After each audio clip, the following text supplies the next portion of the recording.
So, hello everyone. My name is Kelly Vicini, and I wanted to share with you something that happened today. I had the opportunity to go visit a new nature area here in Arizona, and it's a very different place from any of the other nature parks I've been to that are in and around the Phoenix area.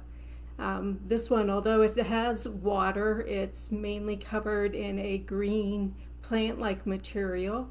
It is very shady, very comfortable temperature-wise. It is called the Hyasumpa River Preserve. Probably didn't pronounce that right, but I'm okay with that. But I needed to go someplace new.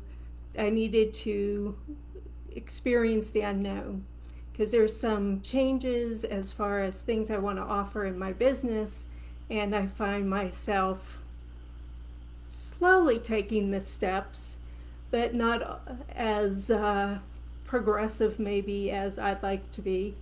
And so it felt like I needed to mirror that by doing something new and connecting with nature and seeing what I could find.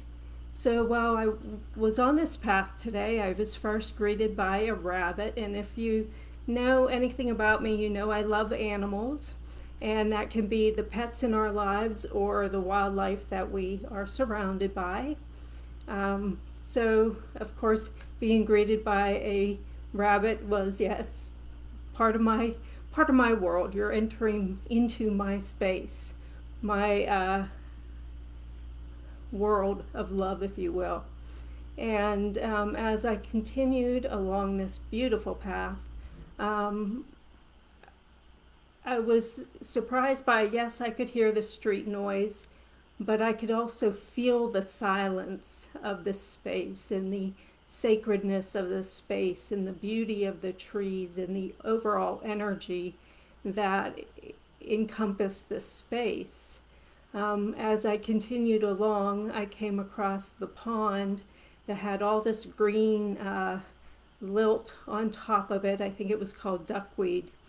And there were some ducks in the water and some coots, but you could just barely see them moving along the tops of this because there was something on the surface. As I continued along my path, I was greeted with butterflies and dragonflies.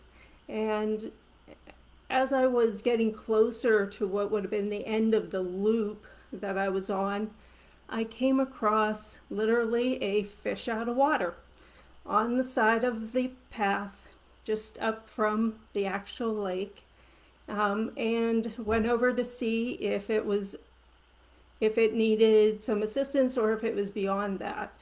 And I could see it was breathing. So, of course, being who I am, I want to assist.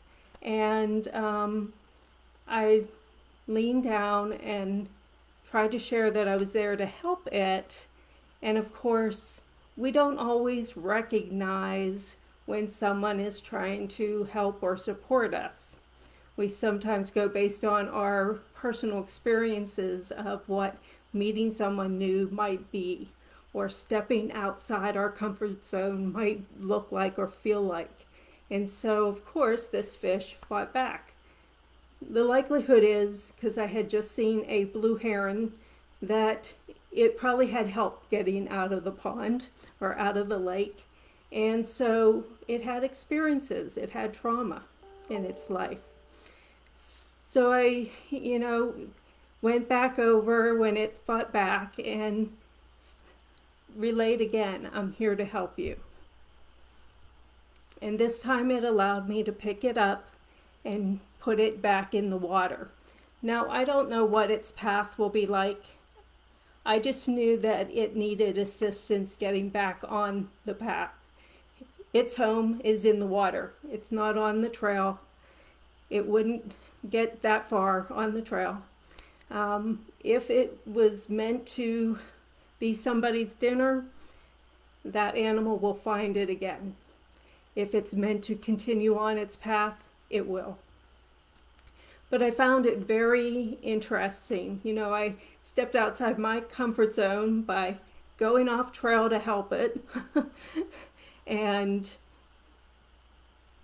by stepping outside of not wanting to hurt it, but to help it along its way.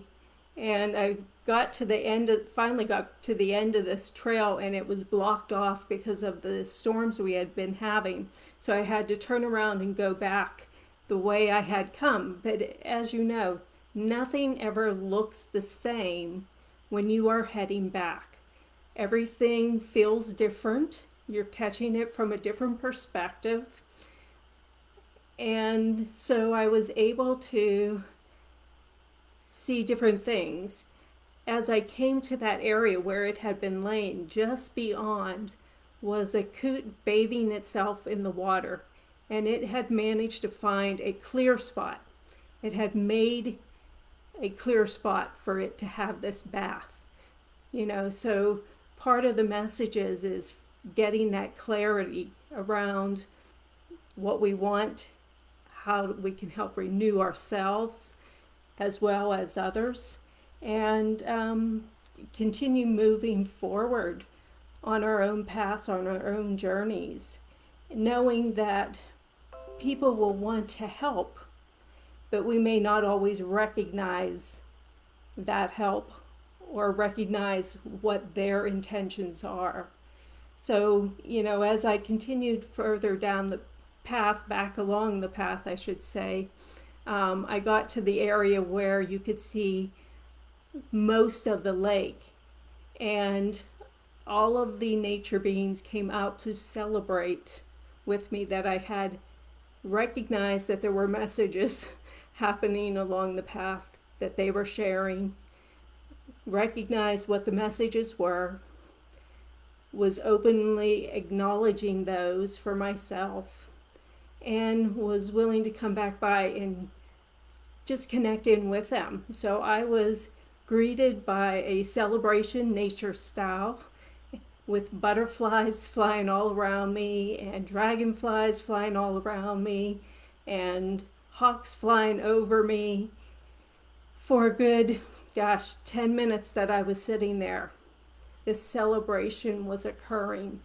So often we forget to celebrate our small steps that we make. We wait for this big, humongous thing, most often our birthdays, to celebrate, but we forget to celebrate the journey along the way.